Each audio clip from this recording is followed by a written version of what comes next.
একটা ছেলে আর একটা মেয়ের ভালোবাসার মধ্যে পার্থক্য কি জানেন?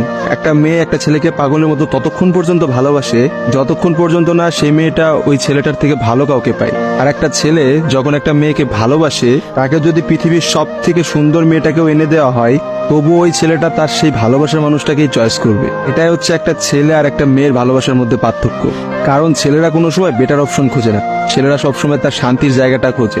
আর একটা ছেলে একটা মেয়েকে যতটা ভালোবাসতে পারে, একটা মেয়ে তার এক গুণও ভালোবাসতে পারে না। ছেলেদের ভালোবাসাটা ভয়ঙ্কর রকমের সুন্দর হয়, কারণ একটা ছেলে যখন একটা মেয়েকে মন থেকে ভালোবাসে, সেই মেয়েটার থেকে ভালো কোনো অপশন সে কখনো মাথার মধ্যে চিন্তাই করে না। ছেলেদের ভালোবাসার সাথে কারোর ভালোবাসার তুলনা করা যায় না। ছেলেরা তাদের ভালোবাসার মানুষটাকে যেমন অন্য কারোর সাথে সহ্য করতে পারে না, ঠিক তেমনি একটা ছেলে কখনোই তার ভালোবাসার মানুষটাকে রেখে অন্য কোনো মানুষের পেছনে কখনো ঘুরঘুর করে না। ছেলেরা কখনো কোনো বেটার অপশন বা কোনো সুন্দরী মেয়ে দেখলে তার গার্লফ্রেন্ডকে ভুলে যেতে পারে না। একটা ছেলের ভালোবাসা আপনি কখনোই একটা মেয়ের ভালোবাসার সাথে তুলনা করতে পারবেন না, কারণ মেয়েদের ভালোবাসাটা তো তুচ্ছ। তারা একটু ভালো অপশন পাইলে, তারা একটু ভালো কাউকে পাইলে, বাইরে যেখানে দেখবে যে টাকা পয়সা আছে এমন কোনো জায়গা পেলে মেয়েরা সেখানেই ছুটে। তারা তাদের ভালোবাসার সম্পর্কটাকে ভুলে যেতে কোনো সময়ই নেয় না। একটা মেয়ে যত সহজে একটা ভালোবাসার সম্পর্ক ভুলে যায়, একটা ছেলে কিন্তু অত সহজে তার ভালোবাসার সম্পর্কটাকে ভুলতে পারে না। আপনি একটা জিনিস খেয়াল করে দেখেন তো, রাস্তার মোড়ে মোড়ে কতগুলা পাগল ঘুরে বেড়ায়। সে পাগলগুলোর মধ্যে ছেলেরা বেশি না মেয়েরা বেশি? আসলে নারীর ছলনার কাছে হেরে গিয়ে কিন্তু ছেলেরা পাগল হয়ে যায়, আর তারাই কিন্তু সমাজে নানা রকম জায়গায় ঘুরে বেড়ায়। রাস্তাঘাটে দেখা যায়, বাজারে দেখা যায়, হাটে দেখা যায়, তাদের আসলে সব জায়গায় দেখা যায়। আর কয়টা মেয়েরা আপনি দেখছেন পাগল হইতে বলে? ভালোবাসা বিচ্ছেদের পর একটা ছেলে নিজেকে কোনোভাবেই ঘুরিয়ে নিতে পারে না, অথচ একটা মেয়ে কিন্তু খুব সহজেই তার নিজেকে ঘুরিয়ে নিতে পারে। একটা মেয়ে কিন্তু নতুন একটা সংসারে যায়, নতুন মানুষকে পায় এবং সে সবকিছু ভুলে যেতে পারে।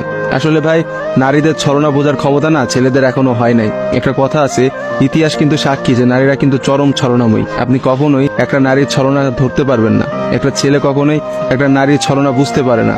একটা নারী আসলে কি করতেছে বা তার মধ্যে কি চলতেছে, এটা কখনোই তার মুখ দেখে বা তার সাথে মিশে আপনি বুঝতে পারবেন না। অথচ একটা ছেলে, সে কিন্তু কখনো ছলনা করে না। ছেলেদের মানুষের মধ্যে কিন্তু কখনো কোনো ছলনা থাকে না। তারা কিন্তু নিঃস্বার্থভাবে তার প্রিয় মানুষকে ভালোবেসে যায়। দিন শেষে দেখা যায় যে প্রত্যেকটা ছেলেই কিন্তু মেয়েদের কাছে ঠকে যায়। দেখা যায় তার ভালোবাসার মানুষটা কিন্তু একটা সময় বলে, তোমার থেকে ওই ছেলেটা অনেক ভালো, তোমার থেকে ওই ছেলেটা অনেক বেশি টাকা পয়সা আছে, বা তোমার থেকে ওই ছেলেটা অনেক বেশি ভালো অবস্থানে আছে।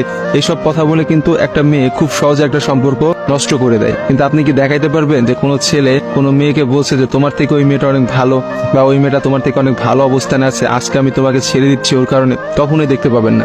কারণ একটা ছেলে কখনোই তার প্রিয় মানুষটাকে অন্য কোনো মেয়ের জন্য ছেড়ে যায় না।